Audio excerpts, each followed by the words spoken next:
of the manuscript with an inscription that said, "Amid tears and sorrow."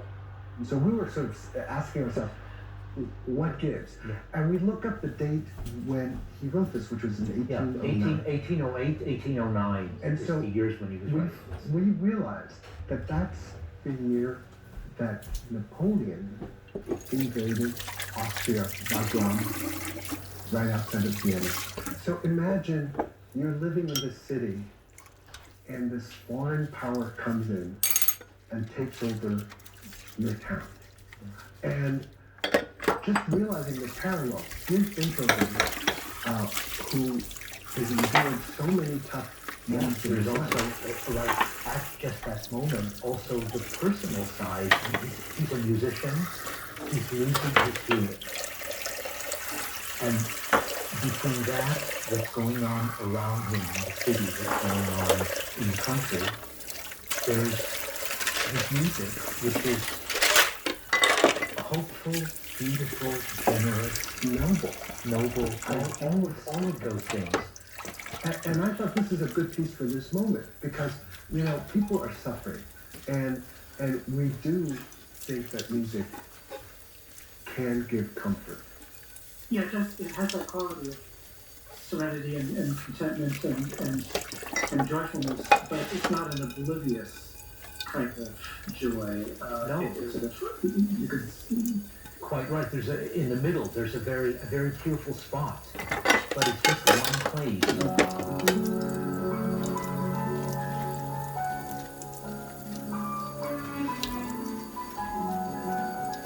And that's terribly poignant, terribly sad. But again, it's just one episode in this general feeling of hope, at least to me. And these are all personal reactions for us, of course. Let's get into sort of some of the nuts and bolts of certain gestures that are just so innately Beethoven that are present in this piece and also in the cello sonata. And one thing you mentioned when you were talking before is just this very basic musical gesture, which is sort of the most basic of is 1-5-1. We call it the tonic dominant, the home key, Or as Yo-Yo said, tension, arrival. And he makes it incredibly plain, almost monomaniacal, since we start in this key, and then he stops.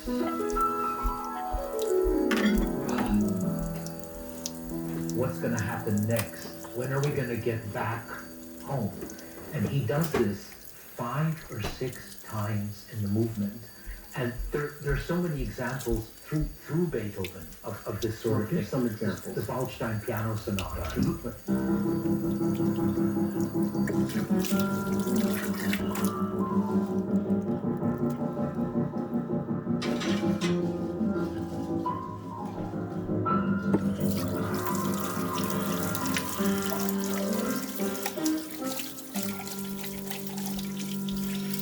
What's he gonna do next? Fifth Symphony.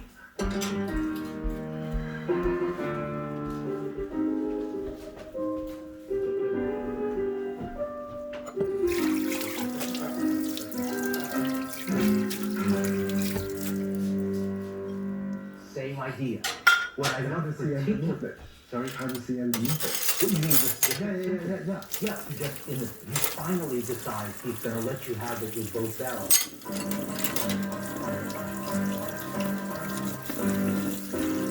So you ended on the right note.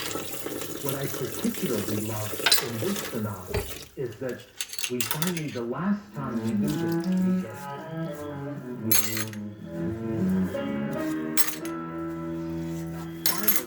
he's going to say, okay, let the cello play. But then the piano says, are you sure?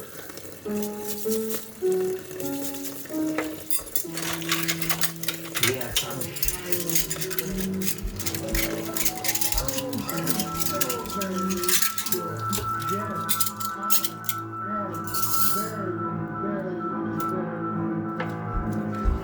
Yeah, we get it. it, we get it, we get it. What Manny's describing is, it's technique. Beethoven uses a certain technique to get to a certain point. We recognize that technique.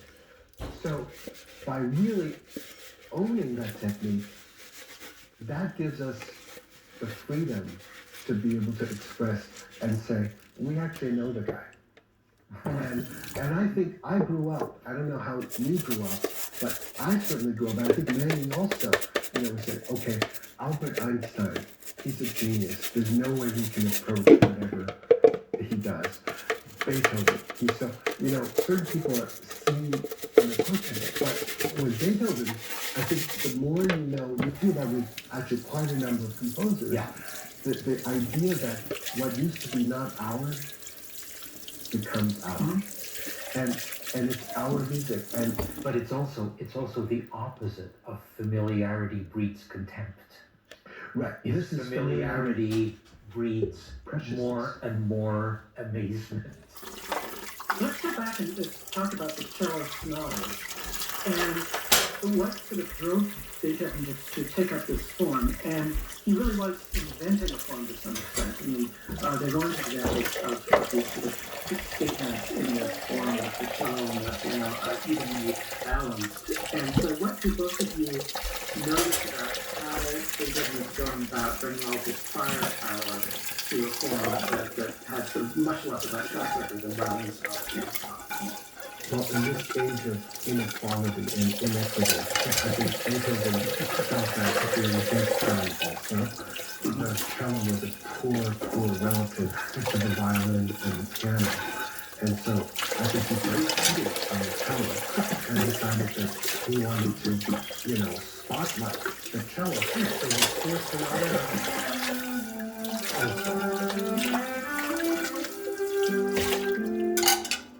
and then the piano responds.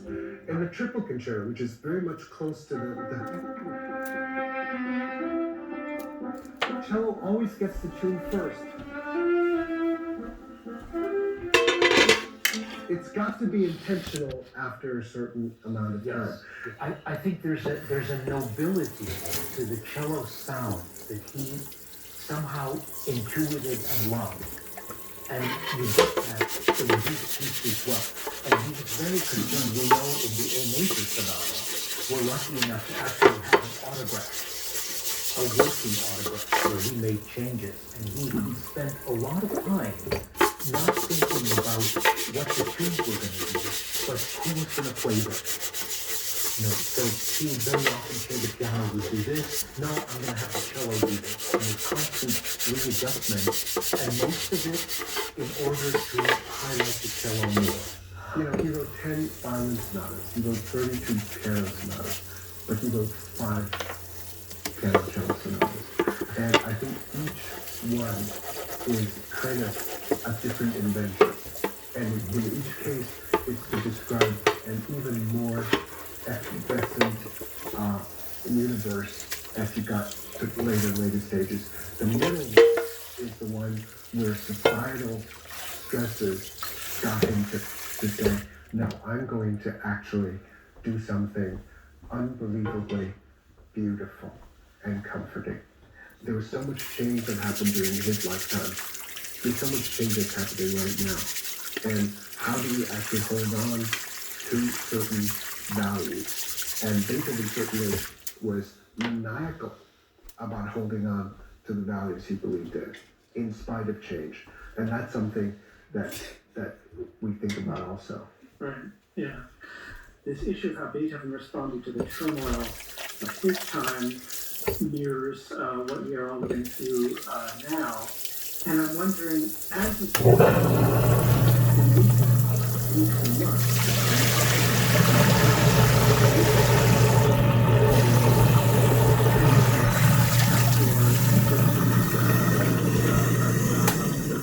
custom-built Yo-Yo and Manny truck to different places. First of all, what does the music sort of mean to you under those circumstances, and has it changed how you have played it in any kind of palpable way? I would love to think that what I'm doing with music is helping people in some way. it would certainly help me to play music and to listen to music. I hope that's true for, if not everybody, for some people. Well, I'd like to say that, one of the things that we were asking ourselves is, well, what is our purpose? Right. And it's obvious that our purpose is not to say we only exist in the four walls of concert halls. The music obviously exists in people's minds. It exists at funerals. It exists at bar mitzvahs, at weddings, at rites of passage, at teenagers. It's like music is something that keeps us going and not only gives us comfort, but actually puts us in very specific states of mind, as we were kind of showing a little bit with little bits and pieces of Beethoven. And also, music, it's always individual. The aesthetic experience starts at the personal, individual level. So you don't have to play for 1,000 people. You can play for one person in a hospital room. And in that sense, we find our purpose by knowing how and when we can help. What we did in Pittsfield, Massachusetts, is that Manny had this wonderful friend who's been moving pianos for 30 years. Stefan. He said, use my flatbed. And Blue Q in Pittsfield, this art company said, fine, we'll build you a stage set, and they came in 4 hours, they built it. And the Yamaha dealer said, sure, we'll give you a little Clava Nova to put on this thing. And the BSO gave us the stairs to go. So this is a stone soup moment where we just all put in something.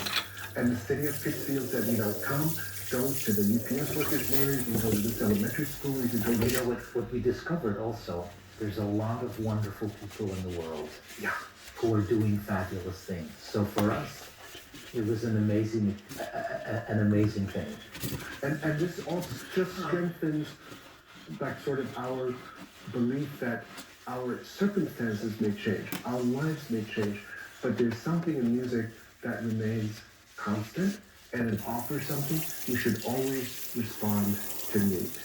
This was one of the pieces we played for essential workers, the Wonder and pop-ups, and we thought that this is again part of that same idea of, in the midst of great discomfort, you can find certain types of comfort in music.